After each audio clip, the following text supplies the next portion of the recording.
Olá pessoal, tudo bem? Esse é o primeiro vídeo de uma série de vídeos sobre os contratualistas, como por exemplo Hobbes, Locke.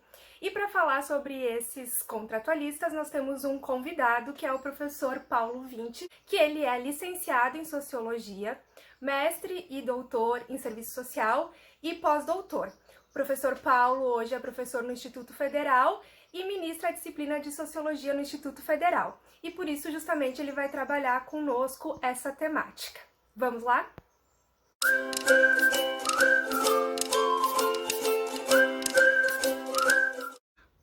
Olá, nesse primeiro vídeo nós vamos falar um pouco sobre o contexto que possibilita o surgimento das teorias contratualistas. Então, nesse sentido, para a gente entender a origem da teoria clássica do Estado e especialmente dos contratualistas, é dispensável a gente contextualizar que transformações estavam acontecendo na Europa, né, ocidental, e que contribuíram, sobretudo, para pôr fim à sociedade feudal. Então, nesse sentido, cabe destacar algumas das características marcantes do modo de produção feudal. E uma dessas características importantes é o fato da economia ser basicamente agrária e com baixo desenvolvimento técnico, e baseado sobretudo na grande propriedade rural, além de ser um sistema de relações sociais servis de produção. Ou seja, relações em que a camada dominante, formada pelos senhores feudais, que também eram chamados de suzeranos, e o clero, detinham o poder, né, decorrente da posse da terra ou da influência da igreja. Esse poder se expressa na imposição de uma série de obrigações e mesmo no estabelecimento da justiça, que era basicamente fundamentada no chamado direito consuetudinário, ou seja, nas tradições, nos costumes.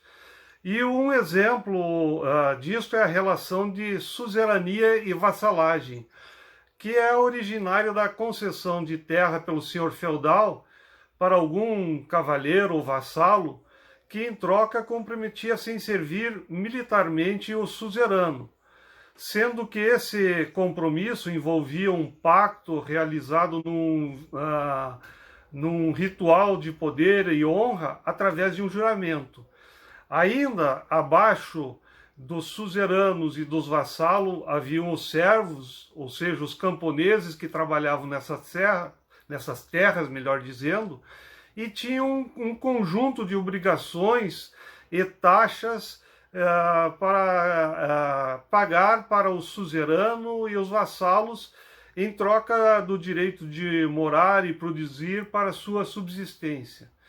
E além dos servos, né, também haviam alguns vilões, que são os trabalhadores livres, mas que eram em número relativamente reduzido. Então cabe ressaltar que uma das características desta estrutura social, o originário dessa base econômica, né, é uma estrutura estamental, ou seja, não havia a possibilidade de mobilidade social. Outra característica que é importante a gente ter presente, né, dessa sociedade feudal é a fragmentação do poder político, na medida em que cada feudo basicamente autônomo. Aliás, a única instituição geral era a Igreja Católica, né? O que possibilitou que o direito canônico, né, ou seja, o direito religioso e os próprios tribunais eclesiásticos, em determinados momentos, fossem usados em certos litígios, né, de direito privado, em razão de uma ausência de legislação estatal.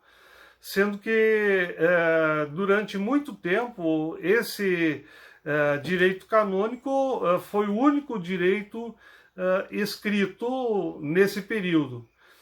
E afinal é só a partir do Renascimento que retoma-se as ideias presentes no direito romano de que os litígios e os casos particulares devem ser resolvidos a partir de regras gerais e de leis como fonte de direito, superando os costumes.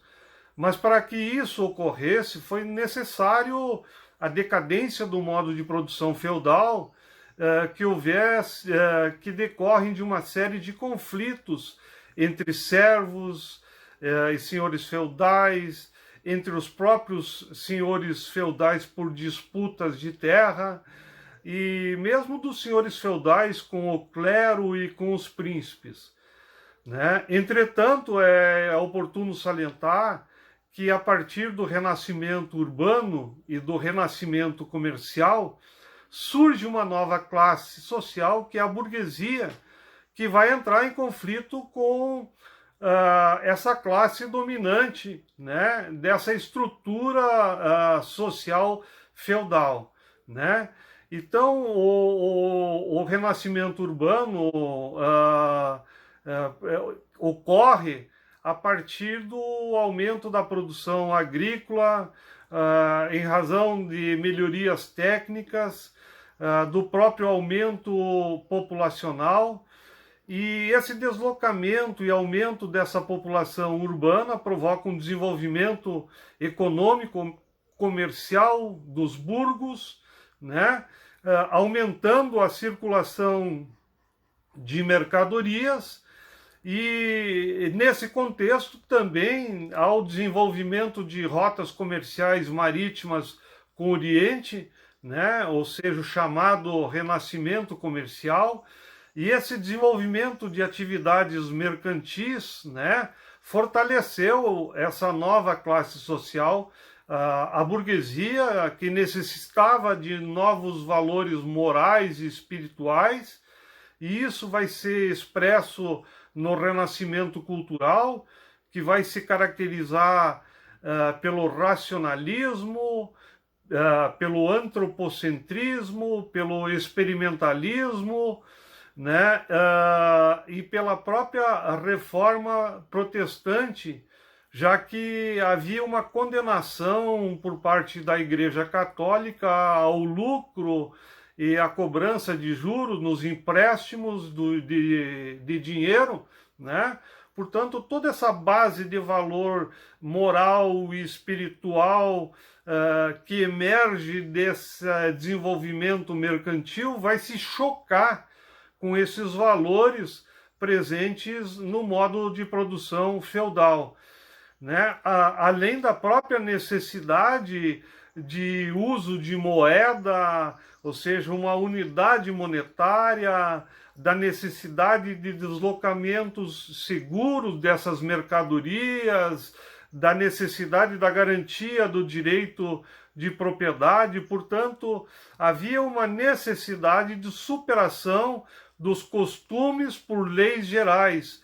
Portanto, a necessidade de uma centralização política via formação de um Estado, legitimando uma nova base do poder, que não mais um poder legitimado pelo direito divino, mas um direito e um poder legitimado pela razão.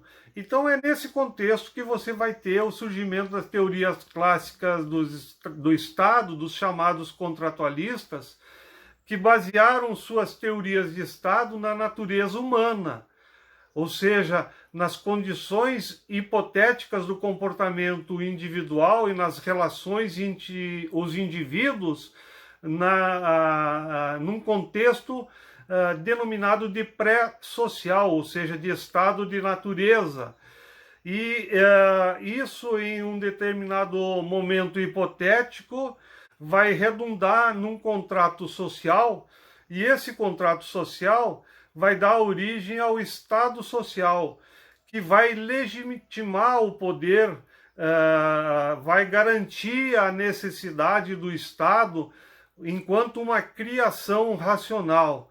né? E cada um dos teóricos contratualistas, como Hobbes, como Locke ou Rousseau, né?